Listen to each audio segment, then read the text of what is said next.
Welcome, everybody, to Dead Talk Live. And today we have a very special guest, one of the co stars of Netflix's The Umbrella Academy, Ken Hall. Ken, thank you so much for being here with us. How are you doing tonight?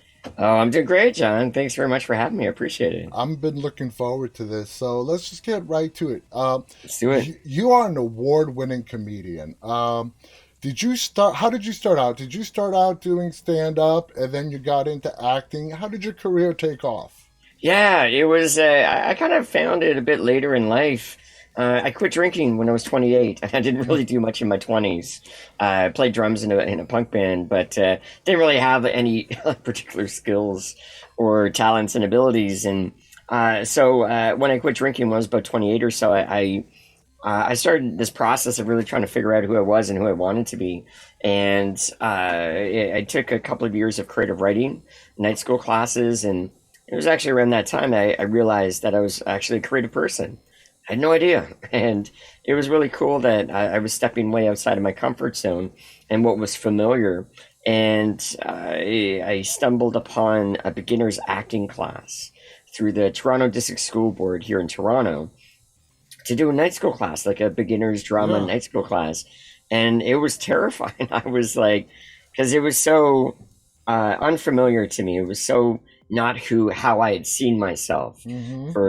for so long, and to make that decision to step way outside of go out on that limb and try something new was a really big risk. And I realized since then, this idea of taking risks is really important. And I Mm-hmm. found that that's it works so well in comedy, but it also, the rules of comedy actually, and the rules of improv in particular, because after taking that first drama class, I was hooked. Pretty much literally the first class. Mm-hmm. Within the 3 hours, I'm like, this is it. This is a huge part of what I felt had been missing in my life. And it just felt kind of natural for me. It made sense and it was fun. Mm-hmm. And my life hadn't been fun in quite a while Yeah. since I was a kid, really. It was just kind of like, let's just get through life, let's just survive it. But in actuality, finding this beginner drama class and then improv classes at the Second City here in Toronto, things started to really fall into place, I would say fairly quickly, to be honest. I realized early on, I'm like, oh my gosh, I've been so afraid of trying things. I've been so afraid of going outside of my comfort zone, just trying to stick with what I know, Uh-huh. that I was so unhappy. And that's why it was such an amazing, eye-opening experience where became like, it was like my world was black and white, and then I found improv, and then it turned into like IMAX and surround sound And and everything. And I loved it, and I just really took to it, and it felt very natural. And I love the people associated with that. So I have done stand up. I've maybe done it about 20 times, but that came years later. okay. For me, what got my start was doing improv classes, and I just recommend improv for everyone.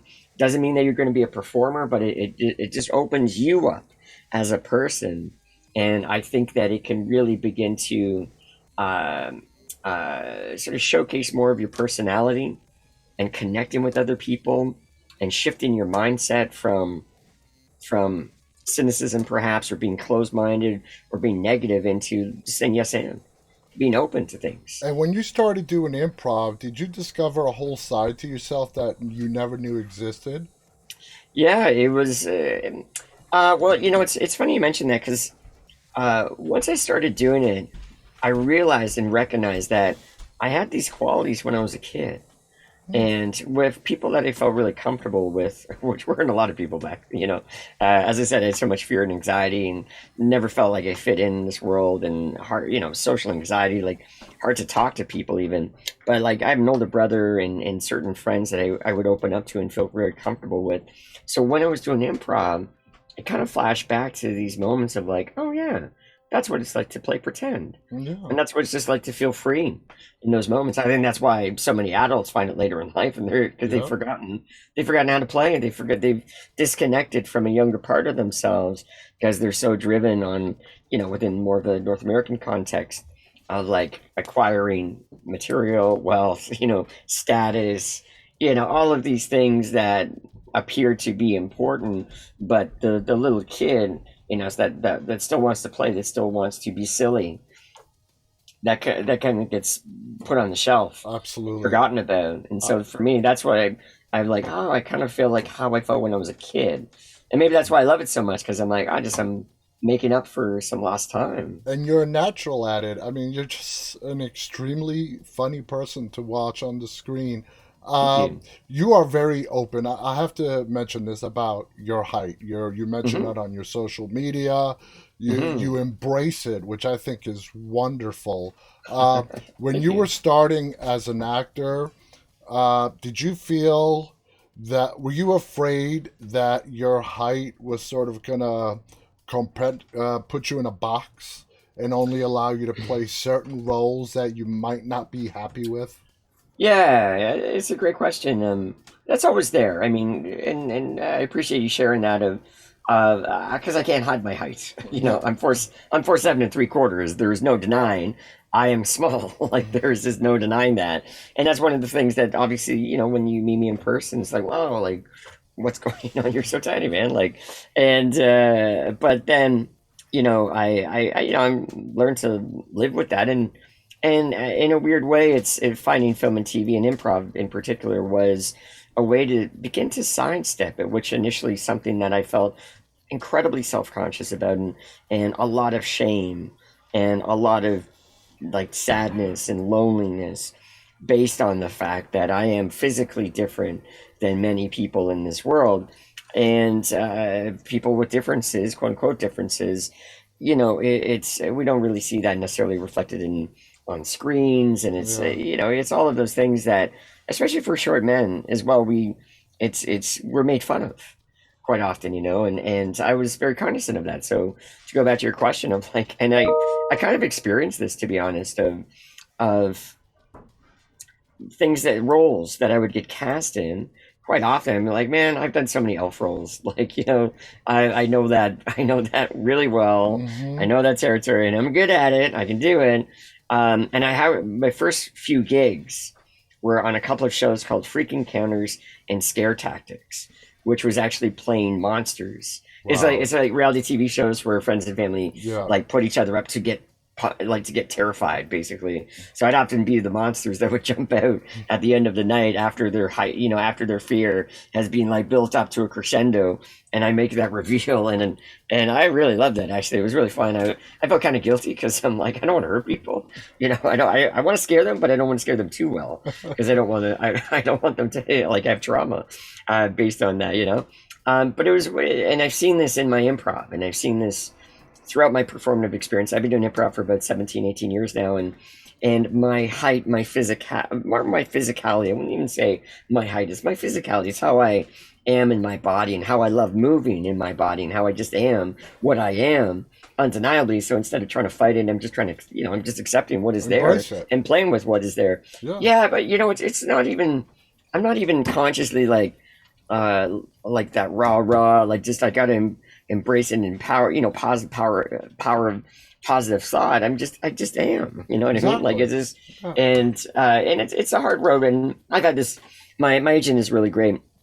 I've only had one agent my whole life for, gosh, I think 12 years now. And that's part of our conversation. I've had to have that conversation with her, and she's been very open about it of like, if there's any roles that she sends me out for that I don't like, that are not, that see my height as more as a punchline Yeah. rather than actually see me as a comedic actor and what I can bring to the table. So there's been not a lot, to be honest, where I've turned things down, where I'm like, that doesn't feel good for me.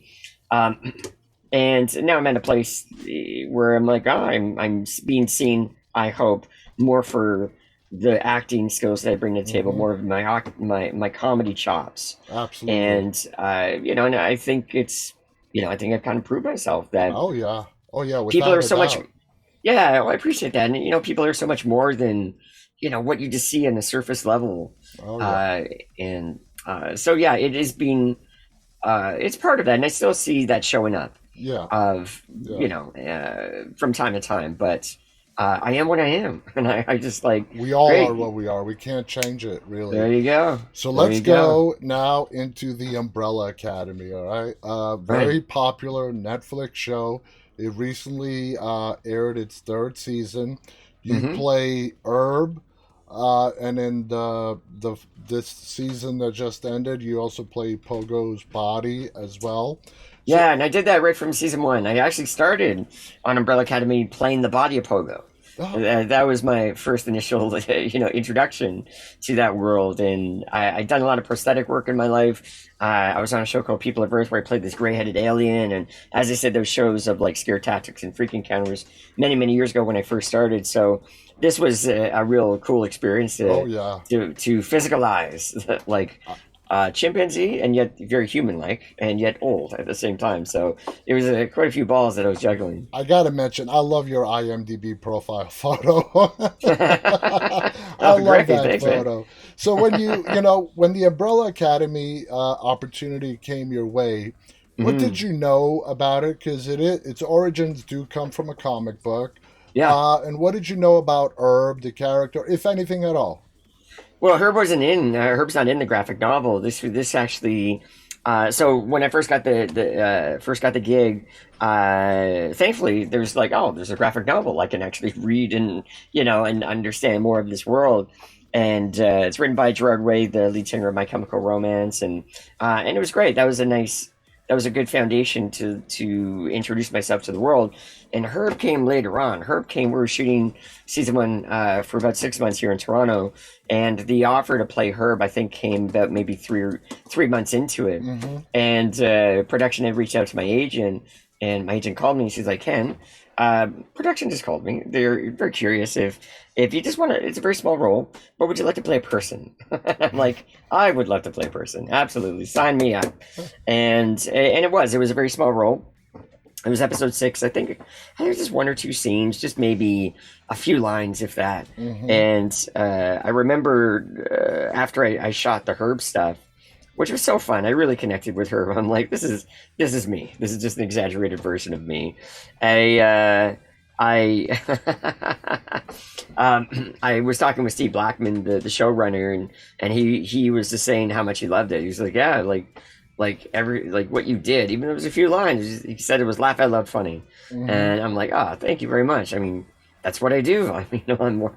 Pogo is not written to be like comedic necessarily, so but Herb is, and I love like trying to find more comedy, and both the comedy and the heart that Herb is. So we saw a little bit of Herb in season one, and then going into season two, the producers were like, "We got some big ideas for Herb this season." I'm like, "All right, Oh let's yeah. do it." And sure enough, we did. It was just a really great experience. What makes Herb so funny is not so much the dialogue, which is funny Hmm. when it does happen, but it's the way you move. It's Herb's action. Now, for Mm. people that don't know, the Umbrella Academy is it's a time travel show on Netflix.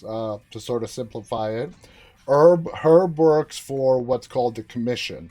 The Hmm. Commission is what oversees time travel to make sure that events that are Hmm. supposed to happen in history, no matter how horrific they are, Hmm. happen.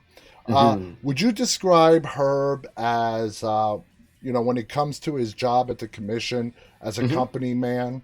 Doesn't want to stir Hmm. any waves, just wants to keep his head down. Yeah, I think generally speaking, yes. I think, but he also, I feel like, and I think a lot of people have this kind of quality as well, where you do your task, you do what's asked of you, and then there's moments where that you rise above that. That Mm-hmm. it's sort of like embracing a bit of an inner hero. That you're destined for more in that Mm-hmm. sense. So I think Herb is lovely because I think he's like really good at his job. I think he really cares about his job, and I think he cares about other people as well. So I love that part of the humanity, and the fact that he the, and in first season two, I think he was written to be not that great. Like he was like not that I think he was kind of struggling, to do his job. Or certainly the handler, Kate Walsh's Yeah, character, was very hard on him, and that's an which understatement. yeah, that is an understatement. Actually, that's um, but yeah, I feel like Herb has this greater calling in finding maybe a more of an inner strength. I think that we all possess, to be Oh honest. yeah. Yeah. Now, would you say over your time, over your appearances over 3 seasons, that you've managed to make Herb your own? Oh yeah, very much so. And I got to say too, I mean, they're the directors and the writers and such. It's great writing. So like that's a big part of Yeah. my job. I'm like, this is good. Like, and it's funny too because sometimes you get scripts and you're like, I don't understand what like where like what they want or what the where the comedy of this character is, but I understand it with Herb right away. I'm like, I get this character. I know him. There's a lot of me I think within that as well. I'm like, as I was saying, I think Herb generally does want to do good. I think he has a really good heart, and I think he has a lot of awkwardness and anxiety and such, Oh yeah. which I do too. So I feel like I was kind of born to play that part, and the directors, to give them a lot of credit too. They've often been very encouraging of me to try stuff and to like improvise some things, and and to trust that what I'm doing, you know, to give me a bit of a runway to Hmm. experiment with things. And it's funny, I got a bit of a burn this past season. Uh, one of the directors, it was great because I'm like, I really try to maximize the screen time that I have because I want to make people laugh. I want people like to have a really good time when Herb comes on. I want people to really enjoy him. And so, and I'm just being, my clownish self. Uh-huh. Like I'm trying to like physical comedy and awkwardness and like what are all these different ways that I can manifest that in my body. And the director, she was like, for one take, she came over and she's like, for this again, can you give me like instead of milking the whole cow, can you just give me like baby cow instead? And I'm like, all right. So it's a compliment, but it's also a burn as well. But I'm like, okay, because it's like they don't have time for me to stretch out. It was like a 30-second scene. They don't, you can't stretch it out for 2 minutes Oh just my because I'm, god. I'm trying to like, That's ham hysterical. it up. Umbrella Academy is one of those shows, a lot of shows that, was filming before the pandemic, and then you guys Hmm. had to go back Yeah. during the pandemic, which we're still in right now. What would Hmm. you say? I mean, besides all the safety measures, the protocols in place, Hmm. going back onto a show that you worked on before COVID, now going back with COVID being a Hmm. major factor, I mean, how did you take it as an actor? Was it unsettling? Was it scary? How did you, accept it? Yeah, great question. Well, I think Netflix and the production did a really great job of trying to make it as safe as possible. Mhm. And so there was 3 times. I remember it felt like actually like so much of my season was actually just going to set to get tested and then going back home. But that was it. Like that's and that this was we were actually we were shooting well into the season before vaccines came out as well. So it Wow. was like thinking about it, I'm like, wow, like that's yeah, we there had to be a zero tolerance within that sense. Like if one person gets sick, there's so many dominoes that can fall within that, and then production's going to get shut down. Yeah. And here in Toronto, we were in a lockdown as well. So it's very vitally important that and we're so grateful that we're still able to work when so many industries were shut down. If we could do it safely, then that could maybe even be a model for other industries, perhaps, to slowly get back into doing things. So I think for me, my improv background, just the mindset, like I'm happy to work always, Yeah. and so I have to wear a mask and a face shield and go and get tested very often and have distancing and things like that. Well, of course, I mean I'd prefer I prefer it where we didn't have COVID and that Of wasn't a course. reality, but that was the fact. And for me, the improv mindset is like, okay, well, this is just the reality.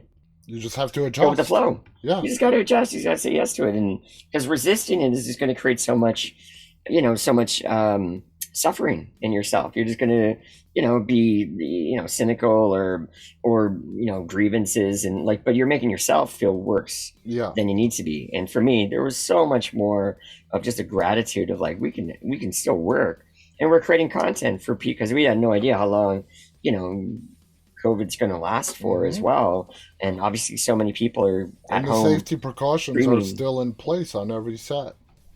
Yeah, I mean, again, it's like we're all trying to navigate it here, and but the fact is that a crew the size or a team is as big as Umbrella is if one person goes down or like if something spreads. Oh, the other thing too, we had these like buzzer, we had these tags that we wear that if you became in like something like was it like 5 feet or something or like a proximity of someone like tests positive, like they're able to track it, being like, oh, this person met up with this person for X amount of time. So Wow. it was that was very ingenious actually. Never heard of that. Yeah. Yeah. It was really, they again because you have to, because Yeah. if people start to go down, like if you miss a day of shooting, the amount of money that gets lost is insurmountable. And Yeah, I totally understand. Uh, yeah, we're almost out of time, but I do want to sure, ask you a little bit more about Pogo. yeah, Was this your first time doing motion capture work? Was it with Pogo? yeah, What are your thoughts on motion capture? Do you like it more than the prosthetics? yeah, Prosthetics are time consuming. You got to wear them. yeah. When the conditions are rough outside, I can imagine it's just a big pain in the butt. Motion capture, it's exactly what it is. They just capture your movements and then they Yeah, CGI a body over you. What are your feelings towards motion capture? yeah. I mean, it's all good. I love it's easier. I mean, I show up and I'm like, great. I just have to put pants and the jacket on. I'm good. In prosthetic, I remember when I was playing Jeff the Gray on People of Earth, that was a 2 hour build every time I was on set. Yeah, So of course, and call times are generally really early because you're shooting for the duration of the day. So quite often you're looking at 12-hour plus days. And so of course I'd have to go in even earlier and sit and then they do the build. And I remember with Jeff in particular, uh, the prosthetic that I was wearing for Jeff, the nostrils of the character were actually above my nostrils. So I couldn't breathe through my nose. So they had to actually build in a bit of like, we couldn't glue it completely tight against my face because I needed like air to come hmm through my eyes, like the eye sockets. And my ears are completely covered. So I can't hear. And then when the goggles go in, when we're like they fogged up super quick. So it was uncomfortable. it sounds that way. However, however, as I said, I was so grateful. I'm like, it doesn't matter. I'm like, okay, I'm in a bit of discomfort. It's a long day, but for the things that I get to do, this is the best. Yeah, Like you get to go I up there would and pretend and have fun. exactly. Can't ask for anything more. Yeah. I want to thank you so much, Ken Hall. Guys, if you haven't checked it out yet, check out the Umbrella Academy. Season 3 just aired a little while ago. 3 full seasons are available on Netflix. Ken plays Herb and Pogo's body. So you definitely got to check out Ken. Ken, I want to thank you so much for coming on here and just sharing some of your stories. Do you have any final thoughts you want to share before we go? Yeah, I would just want to say thanks very much for having me, and for people watching, thanks for being fans of the Umbrella Academy and fans of Herb and Pogo and such. It's really so lovely to meet fans and to hear how people appreciate the work that we do. Hmm. It is so much fun for me to do it on a set, but then later on, when it actually gets released, to hear feedback and then seeing some of the comments and such.